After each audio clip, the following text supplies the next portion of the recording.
Hello everyone. On the occasion of International Women's Day 2023, Swan Livelihood in collaboration with WICCI and G100 Uttarakhand Mentoring and Motivation welcomes you in the panel discussion on G20 Empower 2023, She for Her.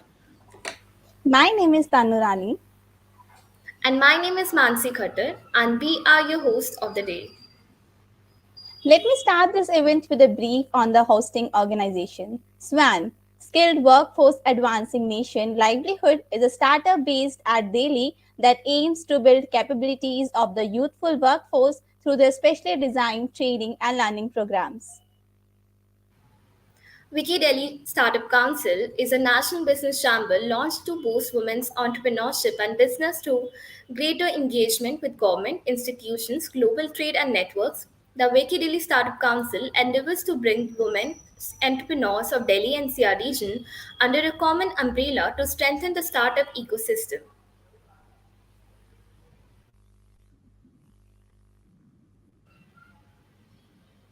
G100 is an empowered G100 is group an of empowered group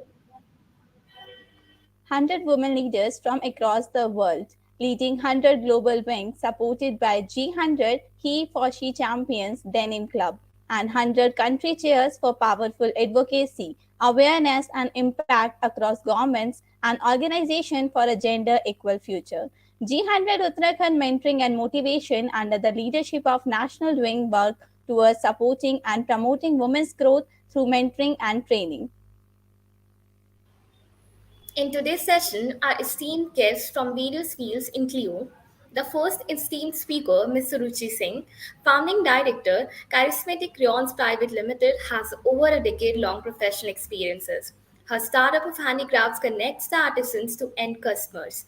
Along with this, she also runs an international women empowerment initiative to empower marginalized rural women by training them on entrepreneurship and skill building under an initiative named She for Her. She is a mentor of change with Niti Aayog for past 6 years, mentor and coach with Business Blasters, Delhi Skill and Entrepreneurship University and Google India, Internet Sati. She is also a mentor with Founder Institute mentoring startup worldwide. Our second esteemed speaker, Ms. Kalyani Patangi, is a chemical engineer and management professional with over 23 years of experience with people and process management. She has co-founded Intelliace Solution Private Limited, a management and consulting business firm. Her involvement involves SDG goals stems from being an inherent nature and peace lover. She holds country chair for G100 Mission Million Mentoring and Motivation, is currently the president of WICCI, Women Indian Chamber for Commerce and Industry, India Style Bilateral, and a co-leader in the engagement and fundraising team of Community Impact Challenge. Ms. Kalyani is also a motivational speaker at WICCI events.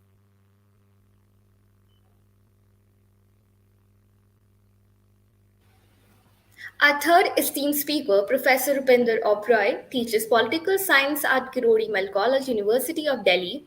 She has been awarded a UK India Education and Research Initiative Project UKIERI to 2017 to 2020 on social enterprise in higher education. She has set up Center for Innovation and Social Enterprise. Kirorimal College Professor Oberoi has authored edited 4 books and has received Emerald Literature Network Award for Excellence in UK twice. She has published over 40 papers in peer-reviewed national and international journals and books besides presenting her research work in conferences in India and abroad. Our fourth esteemed speaker, Ms. Stephanie Pinker, is a UK-based trader at Global Hedge Fund. She started her career at NetBased Markets PLC, formerly RBS, at the peak of financial crisis in 2008. Stephanie has harnessed her experience of volatile markets and managing a team to mentor her experience to look to improve to their personal development skills. She is a mentor at Cherie Blair Foundation for Women. Thank you so much everyone for joining us today.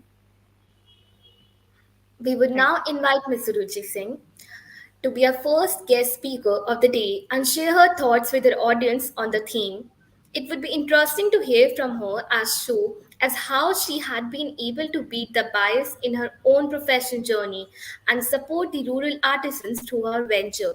Now, over to you, ma'am. Very good evening, everyone. I'm Suruchi, and I run a small initiative which is known as Charismatic Crayons Private Limited. We handhold handicraft artisans across 7 states in India. We work majorly with marginalized rural artisans who needs major support. So, as the theme goes for the evening, so how do we, face this gender bias when we are in a skilling industry? First thing, I think the most important thing is that there should be an awareness amongst the people that there is a gender bias which exists. There is a difference in the commission that a male artisan gets and a female artisan gets, although the quantity or quality of time that they give to making a product is almost the same. But then if it comes to taking the product out in front of the customer and speaking to them, it is more male who go out and do that. So the first thing that I did is I started writing these small notes along with every product that we sell on behalf of the artisan, which talks about the artisan. It says so and so has made the product in so many days, so that you connect with the artisan who's doing the work. This is one salient way that I started doing, fighting against the gender bias that definitely exists in the craft industry. So, and along with this, there are certain important things that I ensured was that when it comes to remunerations that they get out of the products that they made, it is similar for everybody, whether it is a male or a female, is definitely no difference there. I made sure that everybody is getting a valid remuneration for whatever work they are doing, because the amount of work that they put in to make a handicraft piece is almost same. So these are a couple of things that is very important, is sensitization amongst the group that yes, there is a gender bias that exists, because we don't acknowledge most of the times that it does exist.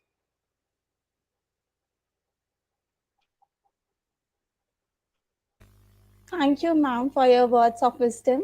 Now we will move to our next guest, Professor Roopinder Oberoi. We would like to know that what is your inspirational journey of being a professor, teaching the students at Delhi University and co-founding CISI at Kirorimal College? Hi, thank you, and good evening, and happy Holi and happy International Women's Day to everybody. More power to all women. Um, I've been teaching in Delhi University for about 18 years now, and uh, and I've been student of political science and then moved on to study public policy and corporate governance. And my latest project, as you mentioned in the introduction, was looking into the space of social enterprise and entrepreneurship and social business models. Now, coming from a school of political science, we very much understand what power means, and whenever we talk about the gender differentiation, we always need to have a perspective about the historical baggage of a patriarchal society that we exist in. And I'm not particularly talking about India. I'm talking about across the countries. The level of biasness, the level of discrimination, or the glass ceiling may differ, but definitely it means my visit all across and interaction with academia and scholars clearly indicates that this is a global kind of a problem and a challenge, and it requires a global solution. As the first speaker said, the change in the mindset is perhaps one of the most critical element which will bring about a change in the society. And when we talk about power equation, we need to understand the social structures. Power is not just economic. Power has a wide connotations. It begins from homes, moves on to the educational sector, moves further to the employment sector, and then to the power corridors. So when you're discriminated, it begins right at your childhood. So when you want to break the shackles, or when you want to break this kind of chained existence, the education has to begin within the family itself. And women themselves can't tread on this path individually. It requires community support. It requires family. It requires right interventions. It requires social structure changes. It requires the political will, and it requires the readiness of the market and the corporates to accept this kind of change to happen. So I had this kind of a brief PowerPoint which I wanted to share with you, which basically talks about some of the hard facts. And I picked up some latest data. For example, the data compiled by the World Bank shows that, particularly in India, the working women number has gone down from 24% to 18% in the last decade. And also the Indian Discrimination Report, which published in 2022, which was released by Oxfam India, clearly indicates that despite having an educational qualification, the experiences which the women have in the workspaces are very, very discriminatory or challenging. And the third fact, which is mentioned in the slide, is that India tops the world in producing female graduates in STEM. However, it ranks 19th in employing them. So all these facts are clear indicator of the numbers of female who are graduating every year, but are not finding an entry into the workspace. Can I have the next slide, please? Yeah. So, so when you look into these facts, and somebody talked about the Sustainable Development Goal, SDG goals, number 4, and the harping and the underscoring of the Sustainable Development Goals lies in inclusivity, equity, and education for all, and also lifelong learning opportunities. So there are a number of facts which are hinting on the fact that it requires a lot of wherewithal, synchronized and very synchronized efforts from the local to the global to bring about these changes. Next slide, please. Yeah. So if you look into this slide, you will see that according to the World Economic, and these are very distressing numbers, because what it is indicating that if you want to completely eliminate the gender gap in the workforce, it's going to take about more than 130 years to do that. So this is not a very happy situation. And India ranks 135 in the gender, global gender index, and that was in 2022. So as I said, we need a very, very comprehensive approach to improve the labor market outcome for women through improving access to relevance of education, training programs, skill development, access to childcare, maternity protection, provisions of safe, accessible transport, along with promotion of patterns of growth that creates, viable job opportunities for women. I'll not share my slides further because I'm aware of the paucity of the time and I want other speakers to speak. But in the second round of Q&A or some other questions which come forward, I will refer to some other data which is there with me. Thank you very much. Thank you, ma'am, for sharing your thoughts and valuable suggestions to all of us. Now we would move to Ms. Stephanie Pinker, ma'am. Ma'am, we would love to hear your inspirational journey of starting a career in trade and also being a mentor at Cherie Blair Foundation for Women. Well, thank you very much for your introduction, and I'm very honoured to be here alongside such distinguished panel of speakers. It's very good to meet you all. Happy International Women's Day. Happy Holy Day to you guys. So when I was initially putting my blurb together, which you would have seen on social media, I actually really regretted not presenting a photo of myself in my personal life, which seems a really odd comment, like I can imagine you're probably thinking. But historically, I've spoken on several occasions now for International Women's Day, and I've spoken solely about my professional career, but not necessarily what came prior to that or what I believe has led me to my accomplishments so far in my career.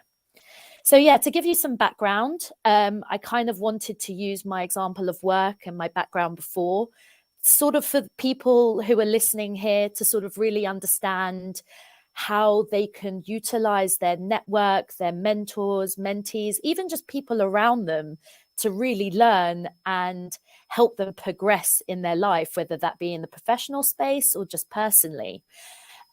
So yeah, to step back as a brief introduction, I'm Steph. I started my career in the month of the financial crisis, which kicked off in September 2008, so almost 15 years ago. Lehman Brothers, if you've heard of Lehman Brothers, that crashed in my first week. NatWest Markets, formerly RBS, that was near nationalized. So let's just say it was certainly a baptism of fire. From there, I was left as a 22-year-old graduate within operations, within RBS. I didn't understand any of the financial terms.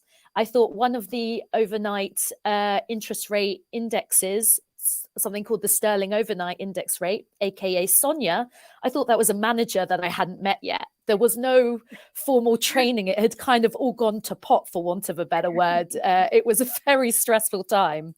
So it's a very weird experience going through a crisis in week one of your career like that.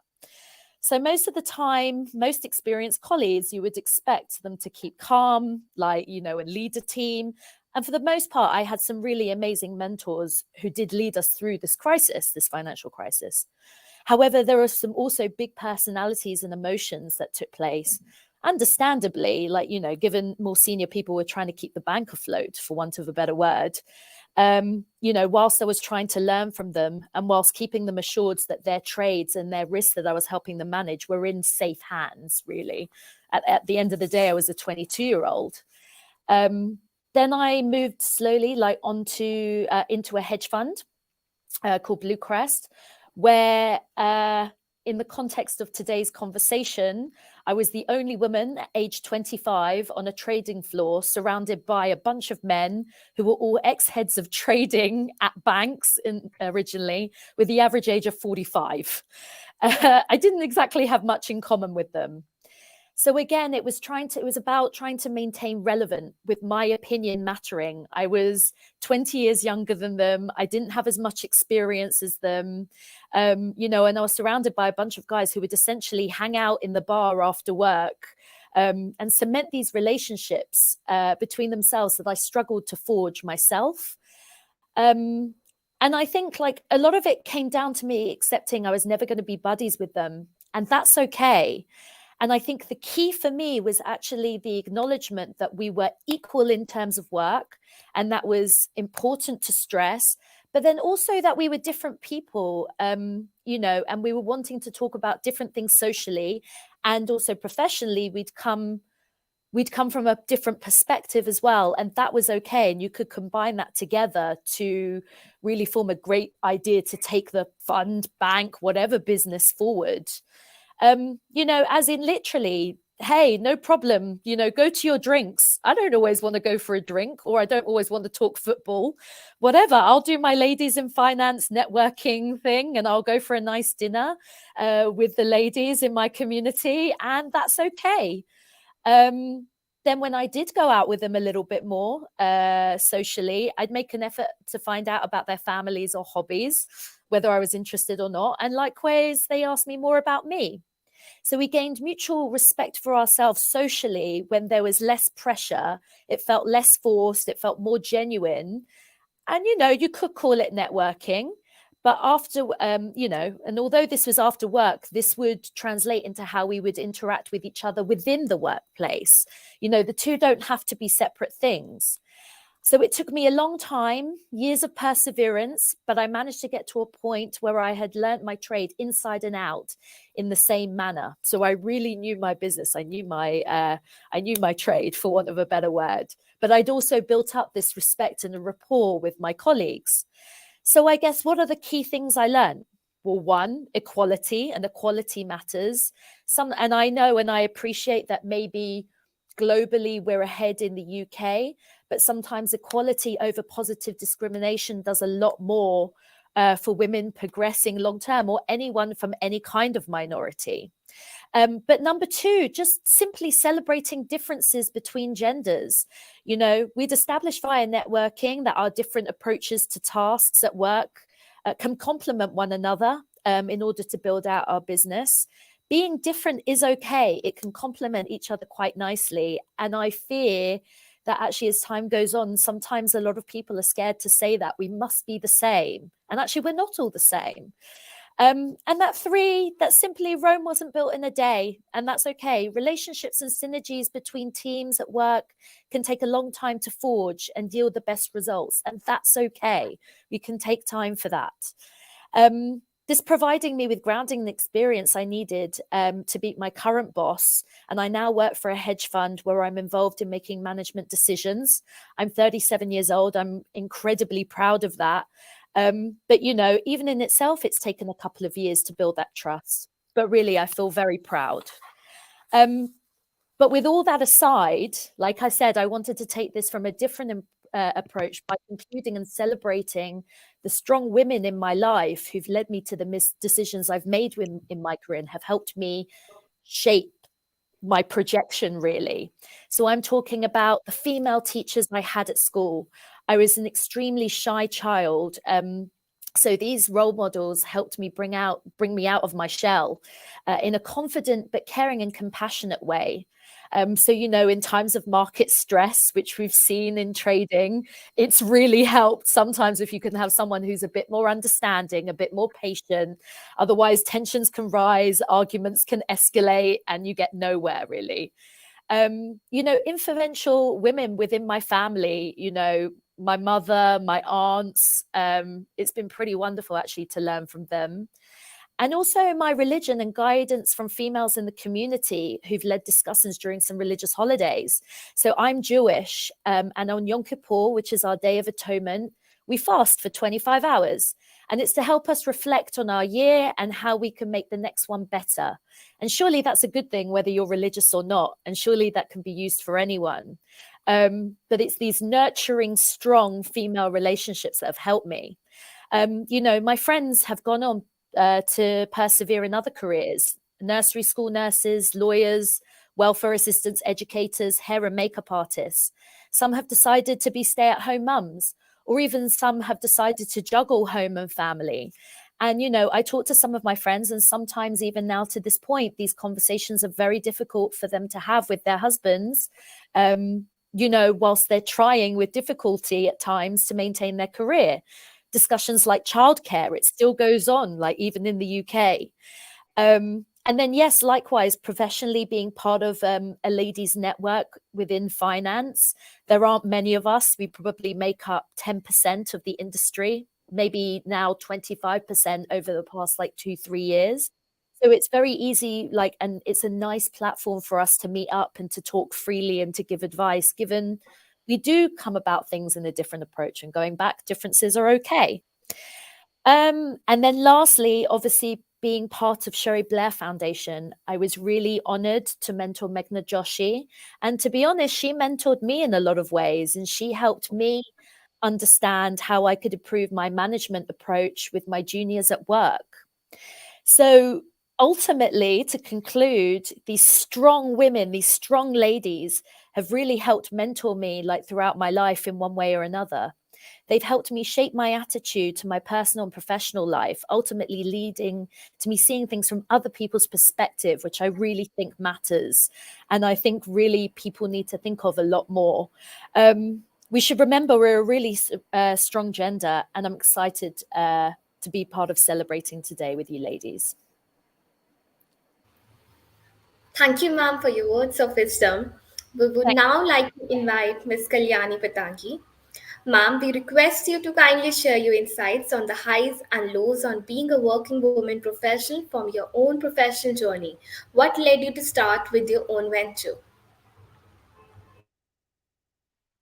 Ma'am, you are on mute. Sorry. Thank you, Mansi. Thank you, Tanu. A very happy International Women's Day to all the lovely ladies here and all the lovely ladies who are watching us. Well, insights on highs and lows. I will say I'm a person who will look high even in the low state. Whatever happens, happens for good. So, having said that, um, being a career woman, I'm a chemical engineer, basically, chemical engineer turned managerial professional. So while studying chemical engineering, it was my dream to get into corporate and work. Well, I knew I would not be in a position as an engineer, but life had it, God had his own will. So after 1 year of chemical engineering, without any option, he pushed me into management as in human resource management, and eventually I grew up there. But working as a working professional, it taught me how to be independent. It taught me how to cooperate with people. It taught me how to go about interacting with those people who don't want to cooperate with you. Human resources interacting with humans. So there are people, whether ladies or gents, there are times where they don't want to interact with you. There are times where they really want to interact with you, but they are not in a position because both of us are in different wavelength. It taught me how to go about adjusting according to the situation and going ahead and getting work done. At the end of the day, all of us are in this journey in our life where we have to get things accomplished. We can't hold personal grudges, personal feelings, personal vengeance. It taught me not to have all those baggages. It taught me how to leave negativity and accept positivity in a person, because we are all humans. We are all prone to do mistakes. Look at the good in a person and leave the bad in that person. That's where we maintain the relationship and we go lifelong in that relationship. It taught me how to love a person for who they are. Because all of us are here for a purpose. Lifelong, we are here for a purpose to be accomplished in our life. And that purpose can be great, that purpose can be small. We are nobody to judge that. But that purpose is needed in this whole universe. So love us for who we are. This is what I learned during the process. Yes, we have our tutu meme, we have our tits and bits, we go on fighting. We have our good days, bad days, everything. But take it with a pinch of salt and look forward for a positive outlook. This is what life has taught me as a professional. And this was the main thing that made me feel, after 22 years of working in several MNCs, several corporates, several industries, working with so many people, what am I doing at the end of the day? That hunger in my belly came in. Am I actually doing what I need to do? Tomorrow, when I sleep on the deathbed, am I satisfied with what I have done over this 20 plus years? Even if I'm going to live 1 year extra, I should live to the fullest. And when I'm going to close my eyes, I should go with that satisfaction. Yes, I did something for my sisters, for my brothers, for people around me. Because I realized, working in a corporate, on my deathbed, I'm not going to say, on so and so date, I didn't give so and so report. On my deathbed, I'm not going to say, I did not go about resolving this issue or doing this. I need that satisfaction. I probably came to a stage where I went and hit the door of death and came back. That's what was the realization that made me say, I'm going to start something on my own and I'm going to return whatever I learned over this period now. Time has come for me to share what I have learned. Because while I was growing as a leader, I learned only by sharing we care. If you're a leader who want to, whatever you have learned, you want to keep it to yourself, you're no good leader. If I learn something, I need to share. That's when I get to learn more. And that made me say, why not I share my lifelong learning through my work? And I started my organization called as Intelliace Solution, where we work on management and business services using gig model, especially women who want to come back to work. Women leaders who had to quit their work because they had some personal issues. They cannot give full 8 hours, but they can give 2 hours a day, 3 hours a day. And when we have project and they would like to work, we include them. We are sharing. We are learning together. We are enjoying what we are doing. This is what is the dream come true for me. And I'm really happy that I'm able to share my dream with everybody today. Having said that, there have been challenges that I have faced as a woman entrepreneur. When I started working, first discouragement I had with people around is, you're going to start business? I don't think women can ever excel in business. You better go back to your work. You are fit for corporate, go back over there. You cannot go as a school teacher or a lecturer. Why do you want to waste your dad's money or your money in this? But my dad was the person who stood by me and said, no, Kalyani, you have to try. You have it within you. You have always made me proud. I'm sure you'll make me proud even over here. Go ahead with it. And when you start your business, go with the mindset that you're going to make a change in this world. If you're thinking of going ahead and earning money, forget it. This is not the right time. You will earn money eventually, but not at the beginning. Go with a learning mindset, open mindset. And that actually triggered for me. That said, yes, I have to do something really different, something that is going to inspire not just me, but everybody else around me. Because I'm not saying working under somebody is bad, but once you feel that you're not doing justice there, move out. Don't torture yourself. Don't torture the people whom you're working with because they have a dream that they want to accomplish. You shouldn't become an impediment or hindrance for them. If you are going on a journey with them, hold hand in hand, enjoy the journey.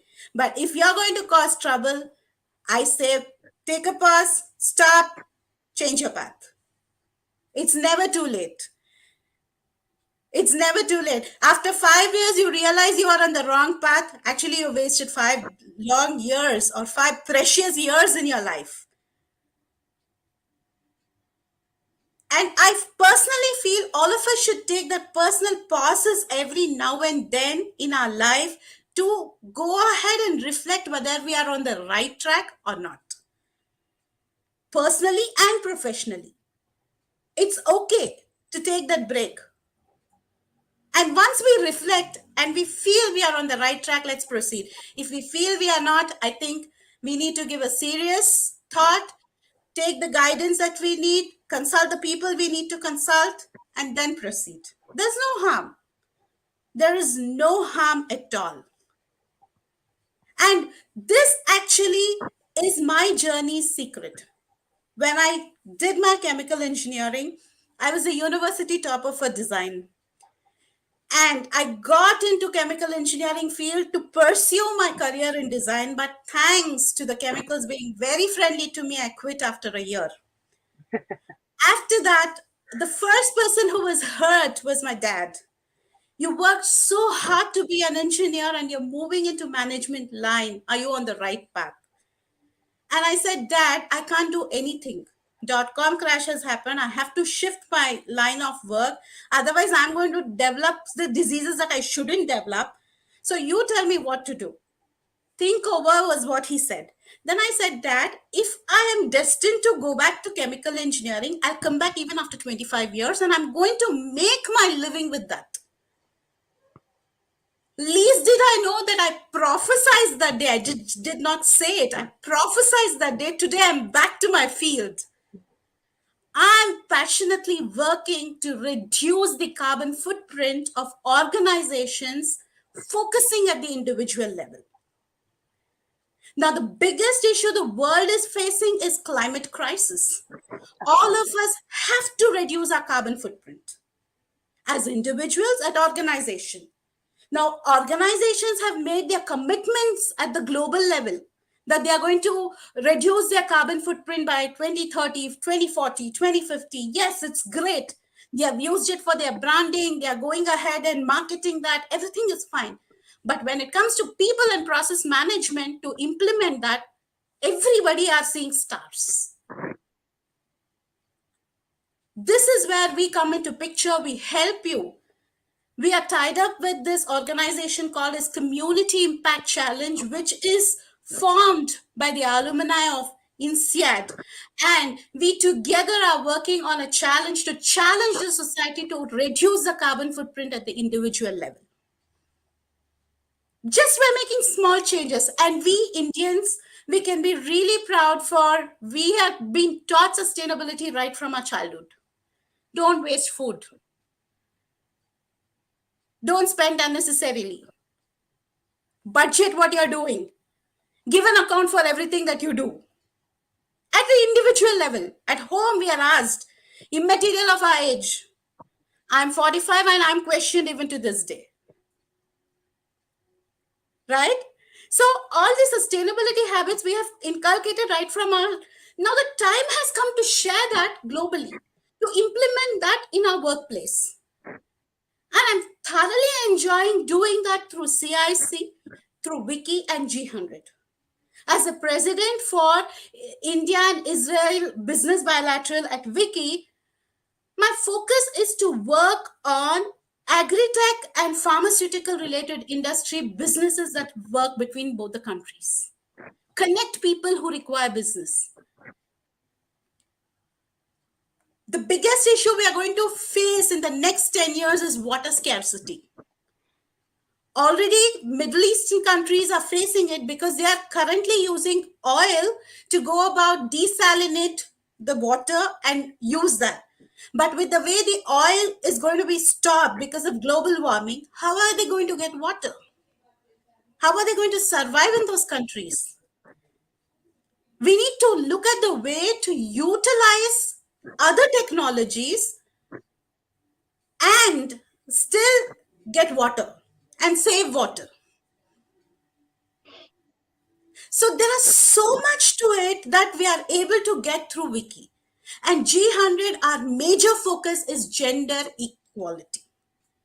When UN went ahead and made the SDG goals and said by 2030 we have to achieve all these 17, today being in 2023, we are still not even 50% completion with the goals or achievement. We can't even say that.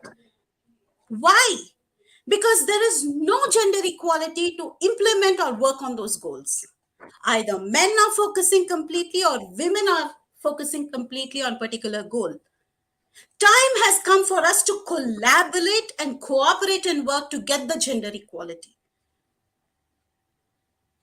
I believe in a society where man and women are equally needed. I'm not a feminist. And I also believe that men do not know how to collaborate and cooperate. Because by nature they are taught they are superior and they need to do this 1, 2, 3, 4, 5, 6. If even a slight change in the protocol of living, they can't take. Now the time has come where we have to change the protocols, we have to change the rule set, we have to change the mindset. And we cannot go about fighting, being aggressive. We have to do it with love, we have to do it with affection, we have to do it in stages. Finally, I just want to say at the end of the day, through all my work, through all my experience, I just want to see that this world is a better place. And when I leave this world, I leave a footprint which just gives beautiful memories and say, yes, Kalyani did come.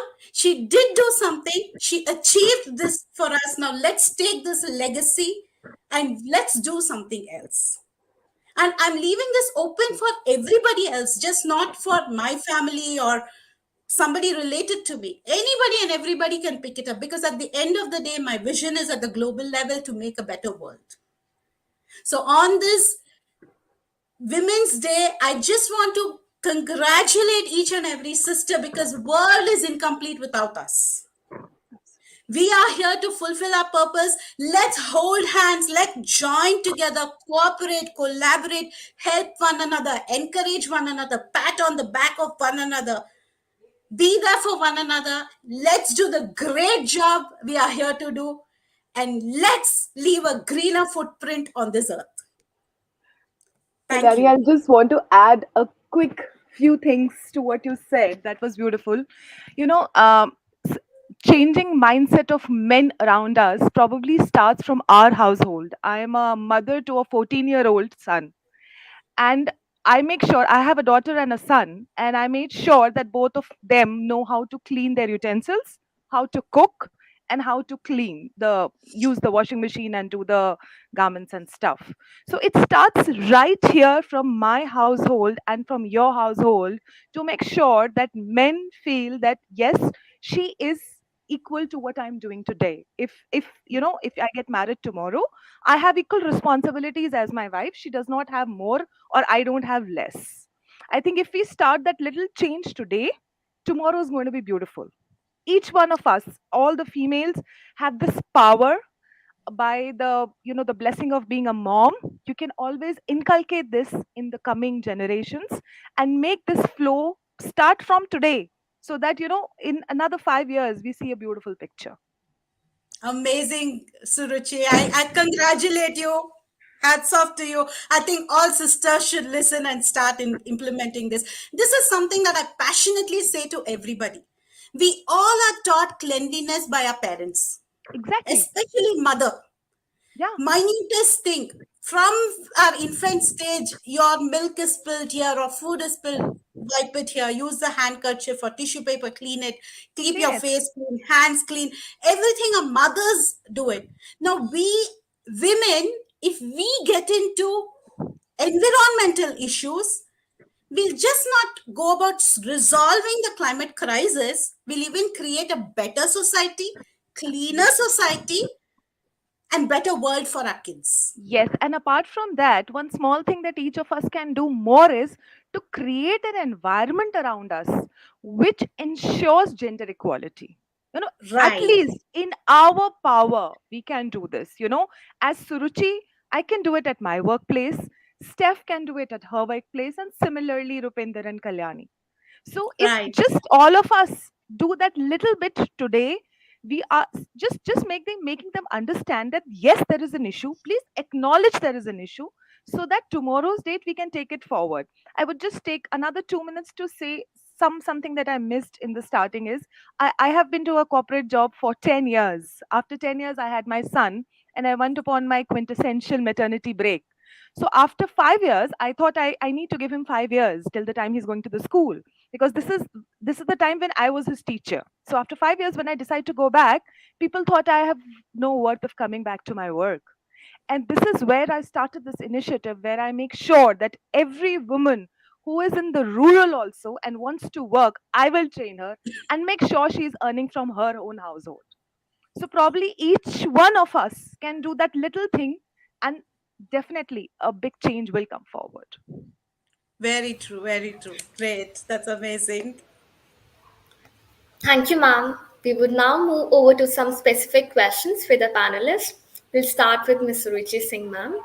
We all know last few years have been difficult for all of us, particularly the marginalized groups. What innovative strategies did you adopt through your organization during the pandemic to support the rural women artisans of the country? Yeah.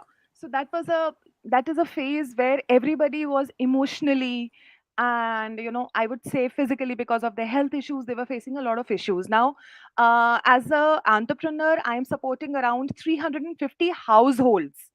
Every house might have 4 to 8 people, because in villages you have these extended families as well. So we support around 350 households. So it was very important for me to connect with. So we ran several initiatives. The first one was just a message. We usually talk through WhatsApp messages, because most of my artisans, at least one member in the family, is trained to do that, so that I can talk to them in remote ways, because we can't be everywhere every time. So first was the informational messages that we had sent them, so that we make sure that their health is at the best.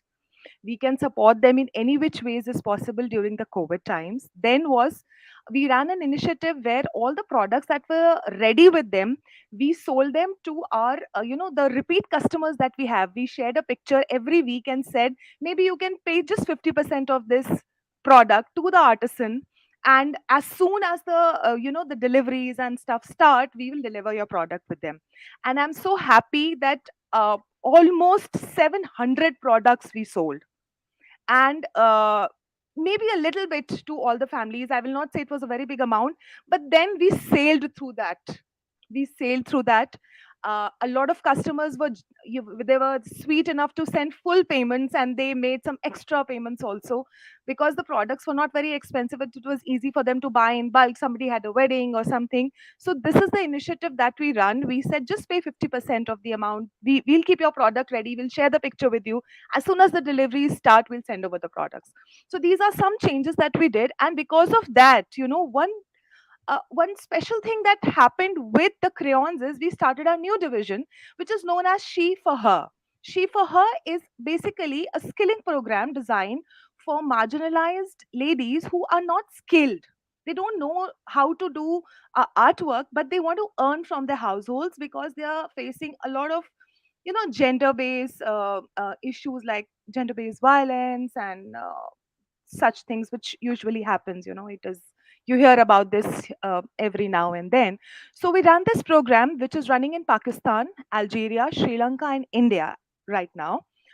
These four countries have been affected, and this program helps you to find one option for you, one career option that you can pursue from sitting at your own households, and then you start earning. We have changed lives of 50 women in India, 35 in Sri Lanka, 50 in Algeria, and 50 in Pakistan. And they have, I'm very happy to share, everybody has formed a group now. They have started earning. They are very happy. They are very small. These small changes have brought some bold changes in their lives. They talk about women. Today, when I run a program in Pakistan and I give a call कि बाजी ये करना है, ऐसे कराना है, she's very happy. हाँ दीदी बताइए क्या करना है, कैसे करना है, I will arrange for more people. This is the confidence, this is the resonance that I get back. So I think females, I don't know who said this, but I always repeat this everywhere, is you, if you want to see the true colors of a female, just run her through boiling water. She's like a tea bag. That's very true, ma'am.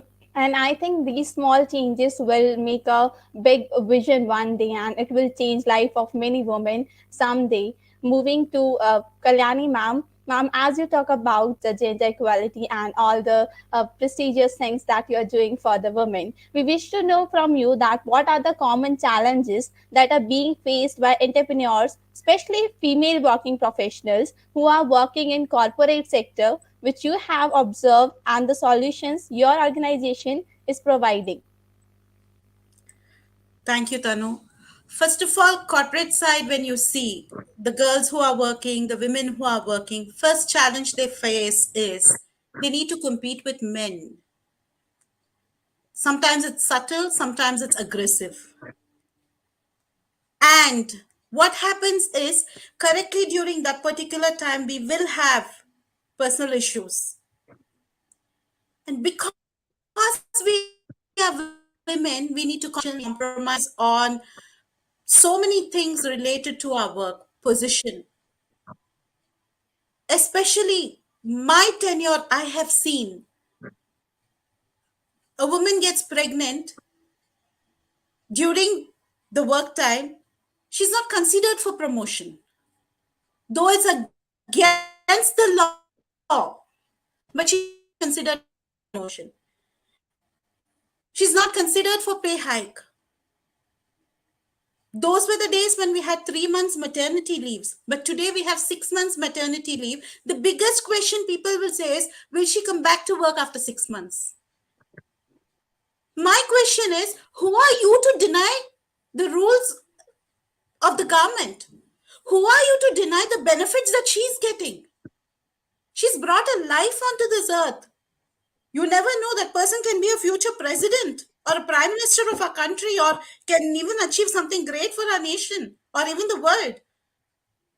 Who are you to decide that she's not going to come back, so I'm not going to give you the promotion? I was put in a spot where I had to make such decisions during my tenure. I shamelessly had to accept. I shamelessly had to go about talking to that employee and ask her to quit the job. But isn't that a gender biased way of looking at things? Now, though the government is supporting us in great ways, there are always loopholes set up to achieve what they want to achieve. They say ना, घी अगर सीधी उंगली से नहीं निकलेगी तो टेढ़ी कर दो. टेढ़े मेढ़े रास्ते तो हर कहीं पे है, छोटा सा कंपनी हो तो बड़ा सा company.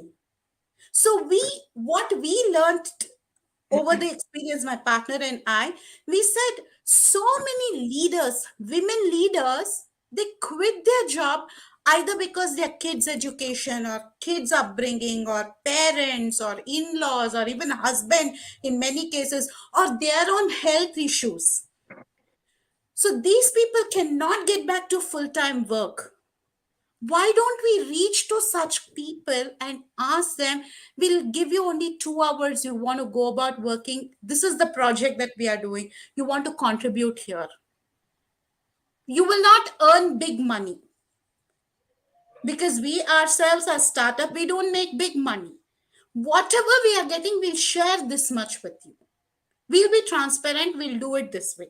But at least she gets a sense of satisfaction that she's back to work, she's doing something. Because people will think uska kya hai, ghar बैठी है, पति कमा रहा है, but how much she goes through emotionally, how much she goes through psychologically. She's been a financially independent woman who has taken her own decisions, who has been a decision maker for her family, for her friends, for a whole lot of people. Suddenly, she has to take a back seat. Not that somebody is putting her down, but she goes through that emotional turmoil. And we are bringing her to a stage to say, the value that you possessed then, you still possess that value even to this day. In fact, much more, because you're handling the biggest issue in your life. You have become the world for your family. We are just making a small gap to help you to rediscover yourself. I personally have seen many women literally lose themselves because they had to quit job, because they had to get into something where they didn't want to do it. But if my organization can create a atmosphere or even an opportunity for them, I think we've been a blessing and we've achieved the motive of starting our organization. At the end of the day, making money is everybody's dream, but during that, if we are able to do good to people around, I think we've achieved universe.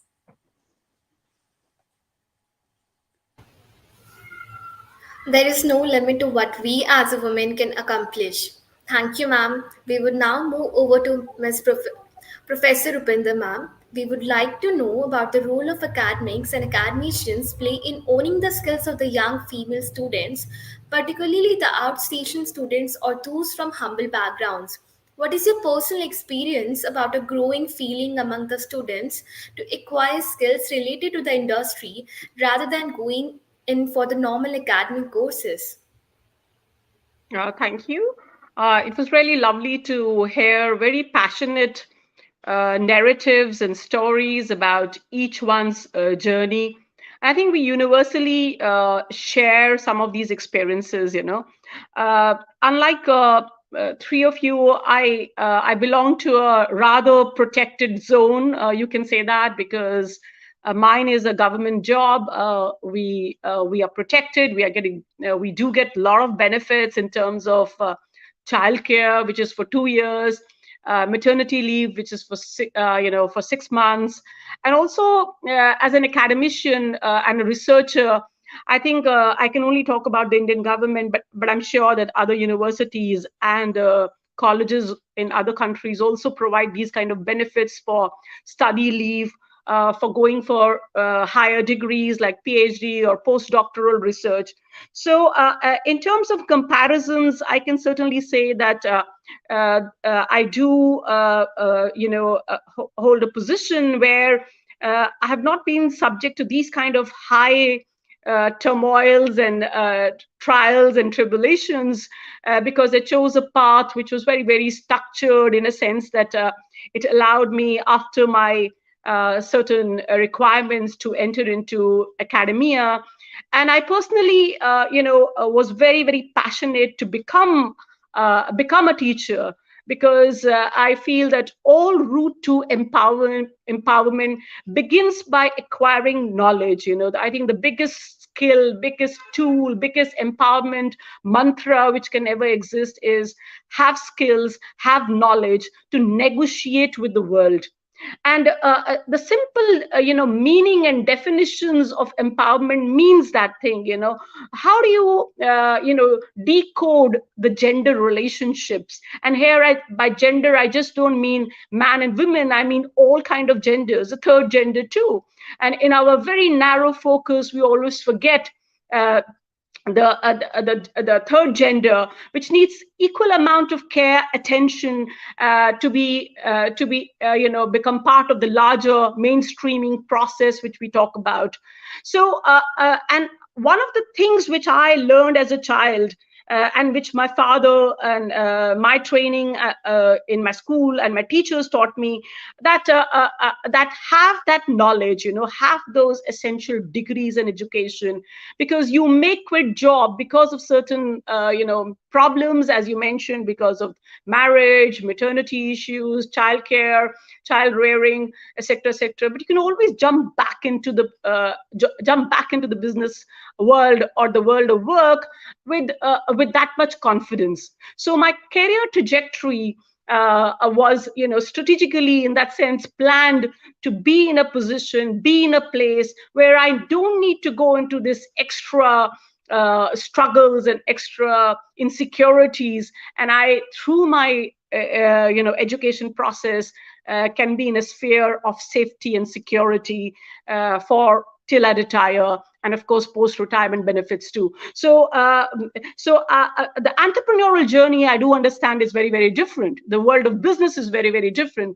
And when I deal with my students, because I've been teaching for about 18 years now, and since I teach in North Campus and Delhi University, we get best of the best. The cutoff for a student to be in a college where I teach is 95 and above. So the girls which come to my college are super, super, super smart. They're super smart. They know where they want to reach. They have a plan in their mind. And what we do in university teaching is perhaps mentoring and handholding. And it's such a mutual space of learning, because I'm in my late 40s, and here I see somebody in her 20s or just about 18 or 19 entering into the university space and knowing very clearly about where I want to reach. And that is very, very significant. This is a change which I'm seeing, which perhaps I was not very clear of 20 years back or 30 years back. But this generation, young girls, are very, very clear. And I see so much of aspiration. I mean, we're talking about entrepreneurship. Yes, women want to go for entrepreneurship, but I see so many women wanting to break the glass ceiling to enter the power corridors. I see the aspiration among the students to be civil servants. I see aspiration of my students, I'm talking about the girl students, to be journalists. I see aspirations among my students to be lawyers, to start an NGO, to do things so different, to do fashion, to think about professions and areas which was clearly male dominant maybe a decade back. So I'm seeing this drive, I'm seeing this motivation, I'm seeing this confidence, I'm seeing this resolve among these young girls to strike this kind of a bargaining power with not only their employers, but back at home also. They're finding their voice. They're finding their agency, as we say in a feminist literature. You need to have your own agency and have the agency to direct that change, to create that momentum, to not be the change maker in your own personal life, but to be the bigger change maker, to bring about this momentum, to create the shift in the paradigm in which we exist in. So this paradigm which we existed needs to be changed. And when I say I speak from the privileged position, but I'm very, very cognizant of the fact that there are rural women, there are rural girls still untouched by untouched by the progress we are talking about on these platforms today. We still have these kind of barriers. We have discriminations against the women, and that is where our focus should go back to, not in the metropolitan cities of Delhi, Mumbai, Bangalore, because we have arrived. I think we need to go back and look at those tier 2, tier 3 cities, rural hinterland, tribal areas, women in the Dalit communities, which have to find their own space, find their own voice. We may be celebrating International Women's Day, but we cannot turn a blind eye to large number of these women all across the countries which have yet to understand where their agency is, where their voice is. And that is the critical role of as an educationist. I feel my role as an educationist is to empower, to understand. I think I often always say that, and there is a very famous quote which says that I was not born woman, I was made one. And this kind of sex binaries which are created, when I say I was not born a woman, I was made one, I'm here talking about the connotation and the weight the women carries to be called a good woman. And many of us, we want to be good mothers, we want to be good wives, we want to be good professionals, and we carry this multiple loads of proving it to the world that we are these super women, doing it all right. I think we need to accept also that we are women, and we are also fallible. We have limitations too, and it's not unworthy of us to accept our limitations. It's okay to feel not okay. It's okay to feel that I'm too burdened. I think that is we are celebrating. We are bombastic about our own achievements. We are talking about our own journey. But I think the flip side of women wanting to be all needs a compassionate and an empathetic understanding too. These nuanced understanding of the space which the women acquires is what is often missed in this high decibel noises and debates. Thank you. Yeah, next, whoever I wants to carry forward strongly from here. agree with you, ma'am. Like, there are visions and dreams in each and every individual eyes, but at the same time, guidance is also important. And yes, we have progressed in many ways, and we have changed life of many people. Even government has taken steps, but still awareness is yet needed to spread among all the girls, and we can start it from the school itself. And it's important to accept the fact that yes, problems are there, but they are only to guide you further, so that you can't repeat the same mistake as you have did in your future. Thank you so much, ma'am, for your words of wisdom. And now we would love to move to Stephanie, ma'am. Ma'am, it's Thank been an you. year of wonderful engagement of mentoring us through Cherry Blair Foundation for Women. How has been your experience of interacting with Indian youth and adapting the Indian culture? Well, actually, I would say, just starting by talking about Blair Foundation generally, actually that element of women being vulnerable and feeling like they can ask questions and feeling like they can say, I'm overwhelmed, that leads on really nicely. I think that's the whole premise really of what Cherie Blair Foundation is about.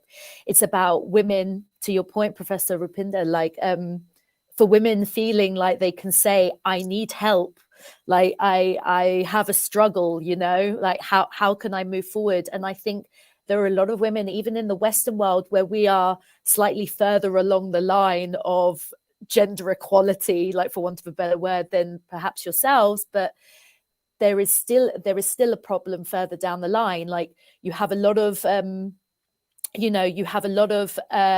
young female professionals coming into the workforce in all professions, but actually the problem is a lot of them staying, the higher up in your career you get and the more senior you get in your career. I think there are a lot of women to turn around and say, I have personal commitments, I cannot do that today, or I need help, or I need to do this, or I need to do that. I've had women who've friends in my industry who've turned around and burst into tears to their bosses because it's all got a bit too much, because they've been going through IVF or some sort of assisted like contraception, and they're trying to do that whilst juggling a job. And I think it says something that we've become leaps and bounds, where she felt she was able to say something eventually, but why eventually? Why couldn't she say from the beginning? I'm very lucky that I work in a workplace where I felt it wasn't necessarily encouraged for me. I would say I'm quite lucky I have a confidence to be able to be tactful, not necessarily embarrass anyone who may not feel comfortable talking about these things, but to say, just FYI, I'm going to need to take a day off. I don't know when that is. It's going to be sometime once a month, but I'm going to have to do this. A lot of people out there don't feel comfortable to do that. I'm very, very lucky. I know that. And so going back to Cherie Blair, like the foundation and lots of platforms like that it's excellent way of helping women be able to turn around and say, hey, I do need help.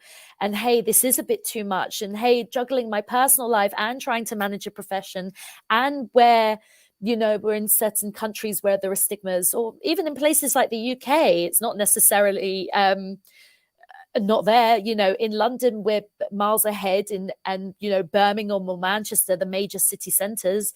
But to your point of the rural areas in India, it's actually quite similar in the UK. There are lots of areas where, because there is a lot of inequality due to financial instability, lots of women don't feel they can pursue their careers.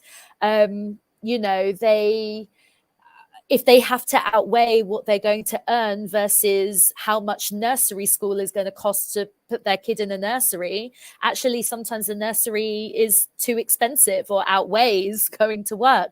But then also, what about nurturing your soul and feeling like you've accomplished something? And to Kalyani's point, giving something back to the world, that also has to matter. It's not just about monetary value. And we need to be able to encourage our women and our strong ladies out there to stay within our careers, even here in the Western world as well. So sorry, I digress a little bit, but back to Cherie Blair Foundation. No, it's been an amazing platform, like I said, for me to meet wonderful women like Meghna Joshi, and where I've learned something and I've been able to ask questions as well. And it's helped me in work. But where I would say I learned a lot about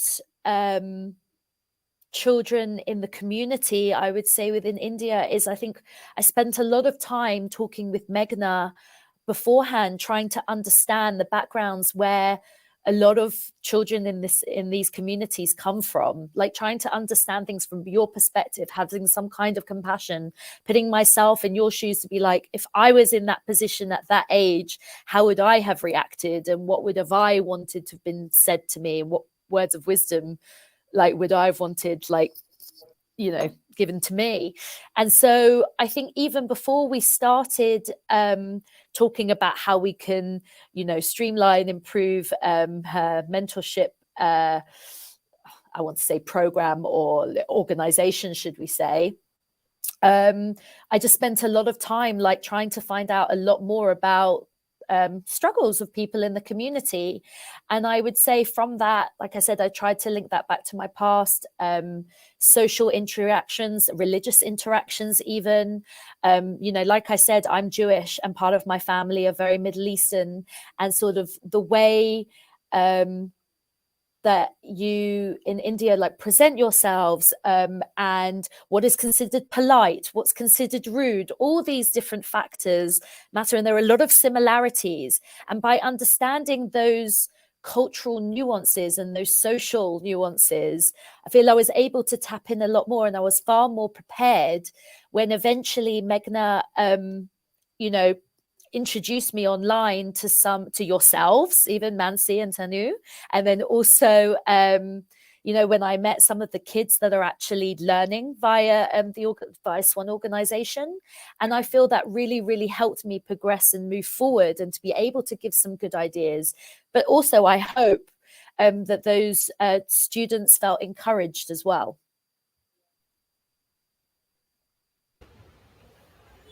Thank you, ma'am. From the discussion, one thing is very evident that all our esteemed speakers have been actively involved in providing mentoring support, be it to the people of undeserved communities or to the working professionals, to the college students, and the women entrepreneurs across the globe. Over here, we would want the speakers to share their words of inspiration on the need and importance of mentoring or counseling support in any individual's personal and professional journey and some of the initiatives that they are a part of in this aspect. So, one by one, we would like to know from each speaker, starting from Ms. Suruchi Singh, ma'am. I think mentors play a very crucial role in each and every person's life. It is gender agnostic for me, whether it is a male or a female. We may at we may be at any point in our lives. It may be Tanu and Mansi. It may be me, or maybe Professor Roopinder. Sometimes she might also have felt the need to just speak to somebody who can understand and resonate with what she's saying. you know Sometimes, as an individual, uh, when I had a period when nobody was able to take me back to work, and they said कि नहीं आपका तो बहुत लंबा gap हो गया है, now you can't come back, you don't know anything now. So this is the time, where there is a mentor in my life who has supported me through that journey. She's the one who is she's been guiding me through and through. It may not be a very professional way of mentoring, but it is just an advice that goes through. Like Kalyani spoke about a father, he's a mentor in her life. He's the one who has pushed her to where she is today. So that ways, I think counseling and mentoring is something that is really important. Even if we are a working professional, we are entrepreneurs, we are students, anybody, irrespective of who we are, we need that one person who just listens to what we are saying and tells us what is the right thing. It doesn't matter how hurtful is that right thing to hear, but at least she has or he has that power and capacity to tell us, you are going wrong, go this way. Right, it's very important. It's very important to have somebody listen to us. It may not be for a professional opinion, it may be for a personal opinion. I may just go to my mentor and talk something which is irrespective of what I'm doing today. Some baggage that I'm carrying, I just want to let go of that baggage. So that mentor, that counselor who's there in my life is able to take away that baggage from me, make me a better person when I come back out of that meeting. So this is a very, very important thing that everybody should look for. If you do not have one right now, please look for somebody. It may not be something which is very professional, it may be some family member who does it, maybe your husband, your wife, anybody could be a mentor to you.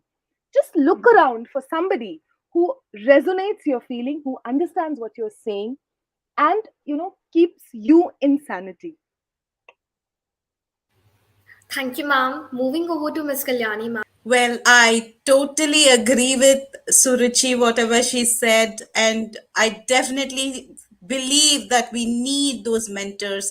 And for every period, we cannot rely on the same person because we have too many people. Like, we don't like eating the same food every day. We cannot go with the same kind of advice when the problems are different. So sometimes we may have to rely on our family, sometimes we may have to rely on our friends, sometimes we will even rely on our kids. My nephew has been my mentor, my niece has been my mentor.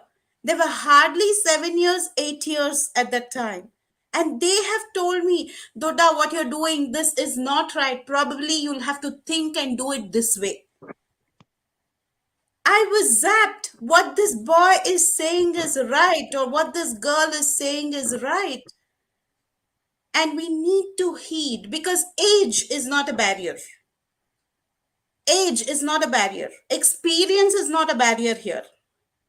The right word at the right time is what that is needed at that time.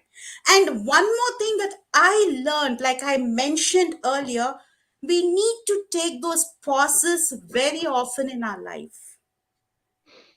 That's where you lean to somebody and try to listen and understand. I'm not saying when you understand it's going to be always right, but you will have the able to judge what you're doing is right. And in process of achieving all this, with my experience as a counselor, I will only say we women have to give our me time every day.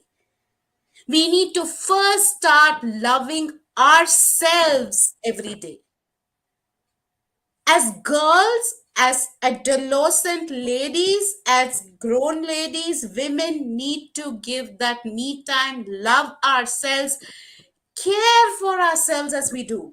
Because once we start our life, once you become a mother, once you become a wife, a mother, you start focusing so much on others that you tend to forget yourself. You don't go for your walk, you don't exercise, you're not bothered about your diet, whether you're having a nutritious meal. You're not bothered about the timings of your meal. Unless it comes out in a blood report, blood test report, or because of some ailment, you're not focusing on your health.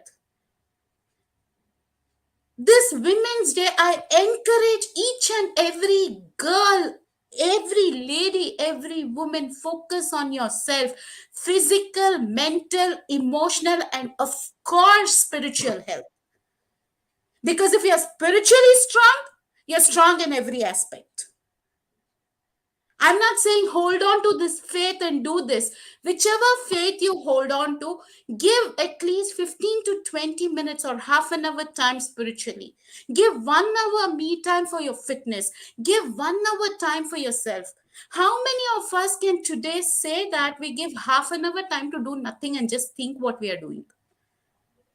That half an hour is really precious for all of us. You ask me, I say, if I get that half an hour, I'll go get this job done. Or I'll do this. But I learned in a very hard way to take a pause, because all of us want to run. We want to take big leaps. We want to fly. We want to jump. But only when we are hurt, we are waiting to pause. I'm saying pause now. You become a mentor for yourself and calm down a little. I think you can achieve universe. I believe, not just think, I believe we will achieve universe by doing that. This is my encouraging statement, or my motivating factor for all of us is love yourself, give that me time, take care of yourself, and everything will fall into place like a jigsaw puzzle. Thank you, ma'am. Now moving over to Ms. Roopinder, ma'am. Okay. I was just pondering over who has been my mentor. And when I look back on my journey, right from my school time, I don't know, my mentors, fortunately, have always been men. Again, I'm giving a contradictory view, just to not see things in black and white and binaries. Because I remember from being a very average student till about my 10th grade, the first encouragement I got from a teacher was a male teacher who used to teach me political science. And my love for this subject began with that encouragement and that attention that I got from that teacher. And my passion to learn and excel in that subject began from that attention from that particular teacher. And then right through my journey, right till the time I did my PhD, I remember I did my PhD after my marriage and after I had my child. And when I was having my final submission of my dissertation, my professor said to me, Roopinder, what are you planning to do now? Because you're married. Are you going to just get a degree of PhD and go back to your family life? What are you planning to do? And I just looked at him. I said, I don't know. I really don't know what I'm going to do right now. I have not made plans. I had enrolled myself in PhD and I wanted to finish it. That was my target, but I haven't really thought about the path from here on. And he said, hold on, Roopinder. I have had male students who have not performed so well as you have. And you are saying that you don't know your path. So I'm going to ensure that you will stay back in Delhi University and you deserve it, and you'll get the position in you. So, this hand holding in my personal life, and also from my partner and my husband, my fulfillment as a journey, as a woman, or as an academician, as a researcher, has come from these very strong, secure men who allowed me to fly. So the mentorship sometimes can come from the opposite, the gender that we always we have a love and hate relationship with men. I feel, they're so essential, quintessential part of our life. They fulfill us, and I think there's no binary. Like, I think Hinduism itself teaches you that we are half male and half women right within ourselves. It's just what traits you take out of yourself. So I think this kind of a binary position of excessively women backing women is very, very important. Women holding women is very, very important. But I think we need to have this kind of a perspective of, there are good men. They have been instrumental, I can say. And I think you look deep down in your life. It could be your brother, it could be your father, it could be your just classmate, your friend, your coffee friend, perhaps, who gave you that vision to think beyond the boundaries which you yourself had created for yourself. So the barricading which we do ourselves, sometimes when male partners and male friends tell you to fly, I think that flight becomes flight of imagination, and flight of leap, or leapfrogging into your career becomes much, much easier, because it gives you that extra confidence that you have it in you. So I personally think that we should be gaining confidence, goodwill, friendships from all kinds of people in your life, all kind of ages, across the world, across the countries. I think that has been my story. I have friends staying in America. I have friends staying in UK who I just run to in my days which I feel distressed, and I reach out to those people. And I'm not talking about men and women. They're just there. It could be man, it could be women. So I think I have this very, very open perspective. I don't want to be cocooned myself in a women word. I think there's so much to learn from men, and I'm open to all kind of learning from all kind of genders, from all kind of sexual inclinations and preferences and choices. I'm ready to be with any person who gives or brings value to my life, and that is mentorship for me. Thank you so much, ma'am. Now moving over to Miss Stephanie, ma'am. Wow. Well, I don't really know where to follow on from Suruchi, Kalyani, and Roopinder. You've very much made all the points that are very incredibly important. I think there's a lot to say with that. We definitely need spirit. And I think from that spirit, the people around us will feel that from osmosis. Having the mentors from our childhood and learning very simply from our childhood, all those different examples matter, whether it's, as Kalyani said, from a child or from someone more adult. And as Roopinder mentioned, it shouldn't just be confined to other women. Actually, as a juxtaposition, or more like an oxymoron, however you want to put it, ironically, I actually think we need to embrace and accept and collaborate with our differences in order to achieve true equality. Men and women, biologically and chemically, we're different and we work differently. And in terms of our efficiencies, we're more efficient at different times. If we look at our hormonal and biological composition, we work generally on a monthly cycle. And I mean that in terms of how efficient we are and how we progress. Women can go and have a week or 5 days, however long, where they're just not that productive, and that's okay. And then they power through in those 3 weeks like no one's business. And for men in general, like that cycle may be on a daily basis where they just have an hour and a half where they're like, oh, I just need to go, step off, do my thing, And that's okay. We're different. And I think if we're willing to accept and embrace those differences and we can talk about them, I think we can collaborate a lot more to achieve true equality where this no longer matters. We no longer have to start talking about positive discrimination and needing to hire women for the sake of hiring women. All that causes is animosity in the long run because, well, why didn't you hire that other guy? And actually in the UK, like, truth be told, actually as a white male, they're becoming a minority in themselves. It shouldn't be moving that way or swaying that way. So what can I say on this International Women's Day is just let's embrace some equality. Let's embrace our differences, talk a bit more to each other to see where we can help each other along the way. But where we can also help others and give each other advice so that we can all collaboratively like move towards the same goal and achieve like same good sound result. Absolutely. Absolutely. Thank you so much, ma'am, for the insights. We would now move over to Ms. Suruchi Singh, ma'am. We would like to know about your initiative, International Women Empowerment, and the kind of skills you impart to the marginalized rural women through your initiative, She for Her.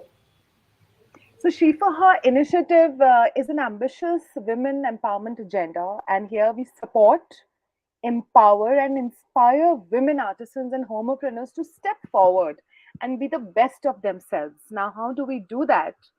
Is we spend good 10 days with these women. First is we do an ice breaking session, just understand what is that they need, in what language do we need to converse with each other, and then we help each and every participant to identify one skill that she can now move further with and encash that and make that as a financial support for herself. That can be joining together to make an SHG. They can be starting with a skill that like a craft. They can be starting with their own advisory thing, like bank agents in rural India. We have BCs also, which are called bank agents. They help these women open their bank accounts and understand the basic financial. So we run this program in which we have this digital literacy, financial literacy, and entrepreneurship literacy, which is a new word that we created for them. And we run them through all these three programs and individually help them set up their businesses or get into a profession. So this is how we do it. I think we are going short on time, so maybe you can take it further. No, I think this is a very beautiful initiative, even the steps that you are taking for changing the lives of the women. We would now love to hear Ms. Kalyani, ma'am. Ma'am, since you are actively associated with a lot of international bodies like G100 Mentoring and Motivation Wing and WICCI India Style Bilateral Trade, we wish to know what activities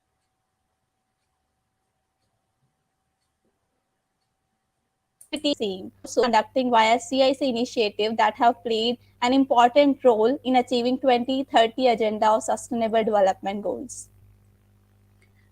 Thank you, Tanu. Well, as I mentioned earlier, WICCI is for connecting both the countries, India and Israel, with respect to trade and ensure we follow sustainable trade over here, bringing in businesses which are eco-friendly and bringing in collaborations which actually just not focus on money, but even saving the environment and opening new channels for greater opportunities.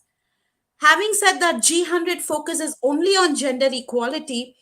And if G100, if you and I go and talk about gender equality outside, I'm not talking about the third gender, I'm talking only about men and women, we sound feminists. But here, we are emphasizing that we need men in our life, like how a family is incomplete without mother and father. Same way, world is incomplete if both men and women are not there. We are encouraging collaboration, we are encouraging cooperation. That's what we are doing in G100. And through mentoring and motivation, we are focusing on SDG 5 and SDG 13. Though every other goal is equally important, but right now the biggest issue is climate action which needs to be taken. Climate crisis is the biggest issue, and climate action needs to be taken. With Europe, who's emphasizing, who's doing so much, who's going ahead and trying all the ways, India needs to reach there, and we are just not lagging way behind with the population we have, with the burning issues we have. We are almost 70 to 80% there. We still need to educate individuals to say that your contribution matters. You as an individual, Tanu as an individual, Mansi as an individual, Professor Roopinder as an individual, Stephanie as an individual, Suruchi as an individual, sorry, Steph as an individual. So all of us, what we are doing matters. Like little drops of water makes a mighty ocean. If I am able to reduce even 1% carbon or 0.1% carbon, just imagine all put together will at least reach 1%. And the global level it is, we need to reduce it by 1.5 degrees. So if we are able to bring in equality over here, if we are able to encourage one another in this process, I think we can achieve the biggest target set at the world level. And that's what we are doing through CISE, through G100, and through WICCI. At the end of the day, our focus is to make this world a better place. Thank you so much, ma'am. Very truly said that all the things start from a very small steps. And now moving over to Professor Roopinder, ma'am. This is an era of startups, and we're observing so many young minds opting to set up their own enterprises rather than going for the standard placement process after their schooling and graduation. In this context, we are really curious to know about the findings of your research project, Social Enterprise and Higher Education, and the activities you are doing under CISE, Center for Innovation and Social Enterprise.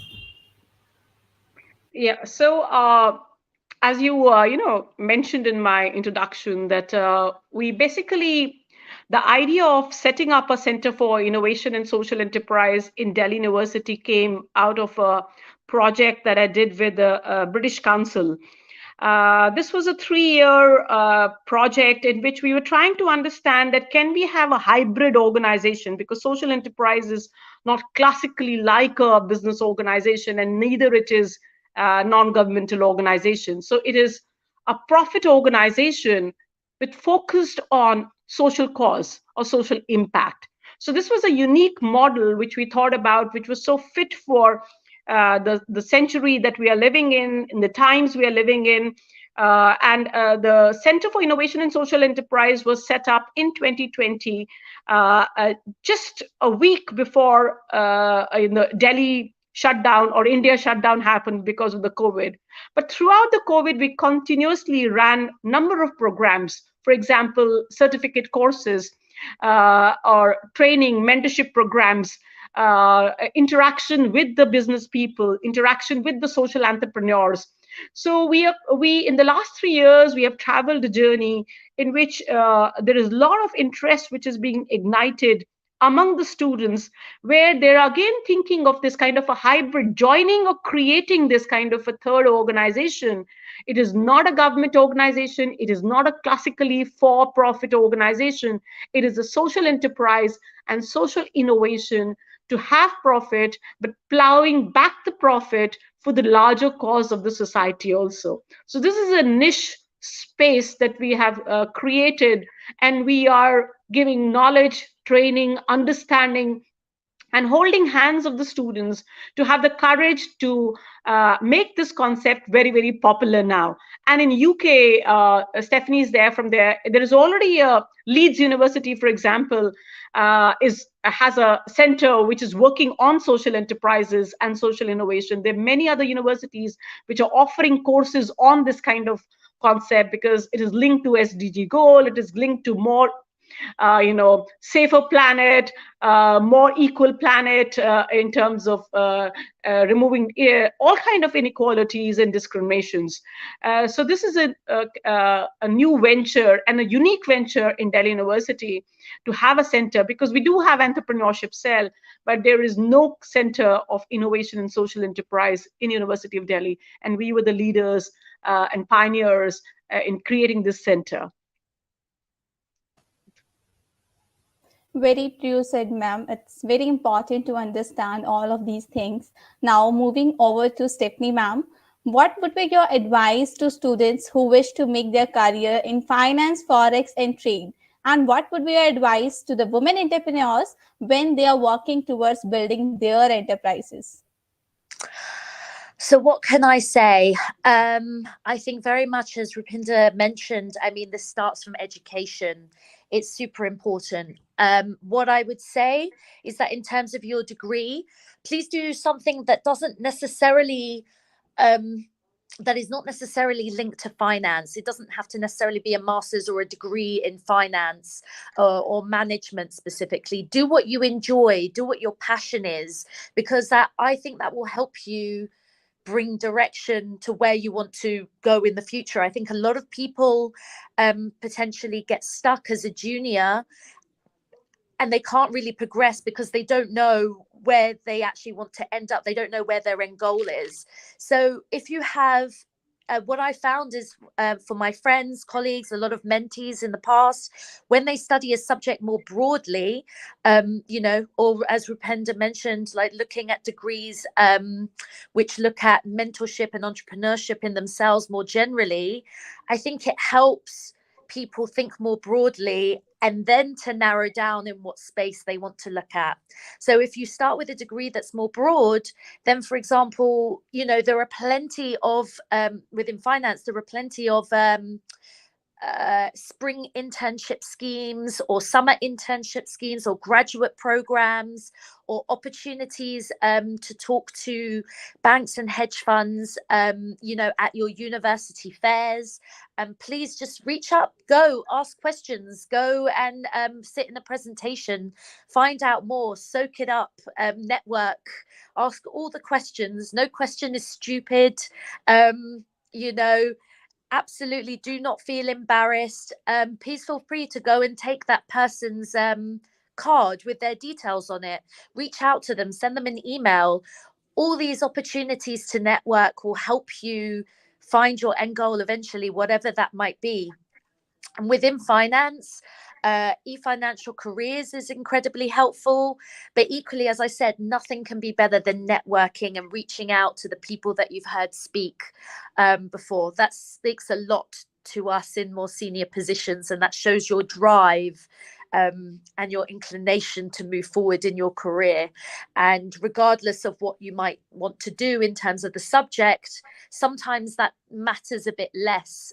We're just looking for people that want to come into a career, learn, work hard, and then be able to move forward. And who knows, maybe we stay in contact with them, and let's say they move into a more entrepreneurial role in the future.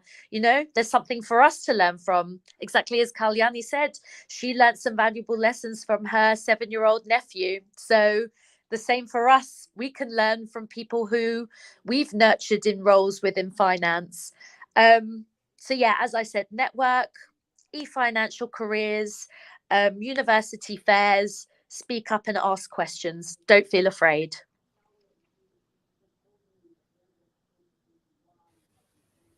That's very true, ma'am. And I think all of you have shared very valuable lessons to us today, and even the moral values of life that we need to follow, being as a woman or as an individual itself, not talking about only women or men here. Being an individual, you should learn how to be actually an individual, a good individual, how to add value to others' life with yours, so that you can especially gain your dream, your inspiration that you have. So thank you so much for speaking with us today on the occasion of International Women's Day 2023. And we are very grateful for the time and effort that you have took all to share your thoughts and your journey experiences with us. Thank you very much, ladies. It was absolutely lovely. So much learning. Thank you very much. Absolutely. Thank you for the opportunity. Thank you. Thank you all. Happy International Women's Day. that the experience you have shared with us would have a significant impact on many of us. Thank you so much once again to all the panelists for taking out the valuable time for this panel discussion and for empowering women this Women's Day. Thank you very much to our audience for joining us today, and stay tuned for more such discussions. Thank you. Thank More you. power to Thank us. you, everyone. More power. Absolutely.